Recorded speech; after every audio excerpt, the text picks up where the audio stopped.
Mungu alipoumba mwanadamu alimpea mamlaka ya uongo, awe anatawala, atawale wanyama, kila kitu atawale, kila chochote kiko dunia hii atawale. Kwa hivyo roho ya utawala iliwekwa kwa mwanadamu, lakini saa zingine hii roho ya utawala huwa inachanganya watu. Unakuta kila mtu anataka kutawala, akikaa na wenzake anataka kuwatawala, akienda kanisani anataka akuwe mtawala, akienda kwa kikundi yeyote anataka kuwa mtawala. Sasa hii mtawala wa ukweli ndio inakuanga ngumu kumupata, na ndio unakuta wanadamu wanapiga kura wapate mtawala. Sasa unakuta mahali kwingine hakupigwi kura, mtu kama anataka kukua pasta, yeye hajajua neno, lakini anaona pasta ako pale mbele ndiye kiongozi, naye anatamani kukua pasta.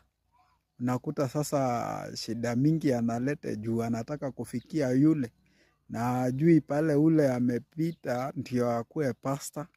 Sasa hata yeye anataka kukua kiongozi. Unakuta sasa furugu kanisani juu ya hiyo roho ya uongozi. Ni lazima uweze kuikontrol, sio lazima ukue pasta. Saa ingine unataka kukua pasta na hata Biblia hauna hamu hata ya kuisoma, unataka kukua kiongozi. Sasa utaongoza aje ukiwa wewe unataka kukua tu kiongozi na yale mambo unastahili kuyajua ili ukue kiongozi wa watu wa Mungu ni mambo yako kwa Biblia, na wewe uko busy kufanya mambo ingine na unataka kukua kiongozi. Utakuwa kiongozi namna gani?